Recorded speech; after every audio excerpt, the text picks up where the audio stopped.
The woman in seat 2A boarded without fuss. That was the first thing Kezia noticed.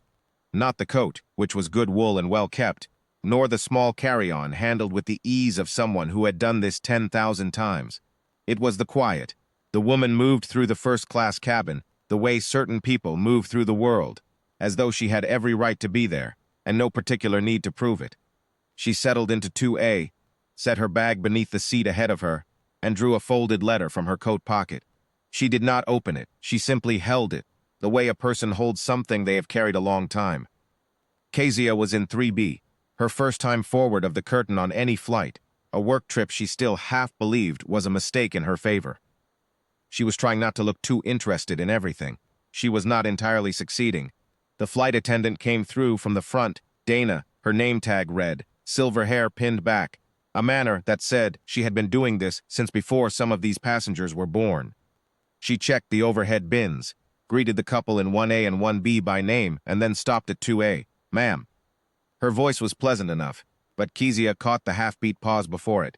"Can I see your boarding pass?" The woman looked up. She had a face that had held a great deal over the years, and had come through it composed. She produced the boarding pass from the same pocket as the letter, held it out without comment.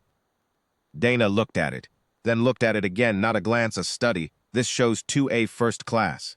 "Yes," the woman said, "it does. I just want to make sure you're in the right. That we have you in the right place. Sometimes the kiosk printed what the reservation says. A pause, no edge in it. Is there something wrong with the seat? No. I only." Dana handed the pass back with a small, unconvinced smile. "Let me know if you need anything." She moved on. Kezia watched her go, then looked back at 2A. The woman had already returned her gaze to the middle distance, the folded letter still in her hands, unopened. The cabin filled. A man in a gray suit, early 50s, confident with his bag, the kind of man who never checks whether his elbow is on someone else's armrest, was shown to 2B by a junior crew member and settled in without a glance at his seatmate. No boarding pass check. No pause. Kezia saw it. She thought about whether it meant what it looked like it meant, and then she thought about all the times she had talked herself out of that thought, and she sat with the discomfort of it. Pushback, the safety demonstration, the long taxi. The woman in 2A did not put the letter away. Kezia was somewhere over the first bank of clouds when Dana came through the cabin again with the pre-service drink cart. She stopped at 2A last, after 2B had already been given a glass of water and offered the full list. "And for you," Dana began. "The same water would be fine." The woman's voice was unhurried. "And I have a question when you have a moment." Dana waited.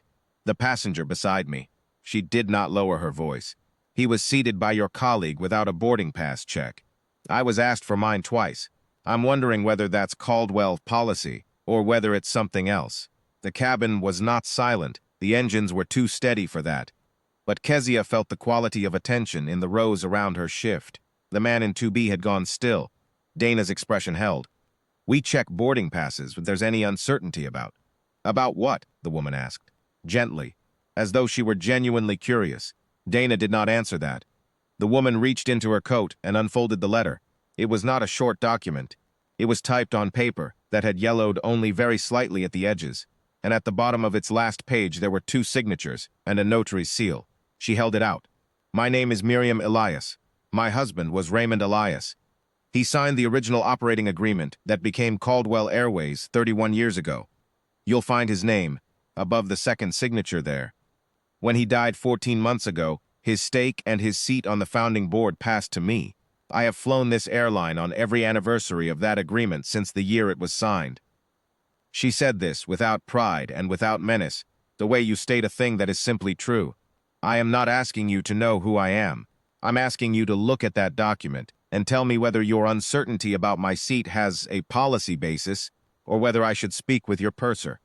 Dana looked at the document. Her face did something complicated. She said. "I'll get Thomas." She went forward. Kezia realized she had been holding her breath. The man in 2B cleared his throat. He turned to Miriam with the particular expression of someone who has understood, belatedly, that he is on the wrong side of a moment.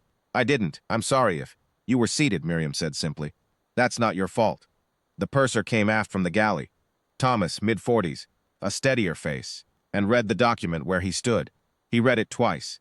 Then he asked, with a quiet he had not prepared in advance, whether Mrs. Elias would allow him to make a call. "Please," she said. He went forward again. Dana did not return to the cabin. What came back, 20 minutes later at cruising altitude, was Thomas. And behind him, a different look on his face, the look of someone who has been on the phone with someone above his station and knows precisely what is now required of him. He crouched beside 2A so his eyes were level with hers. "Mrs. Elias, I've spoken with Mr. Hargrove, our VP of Operations.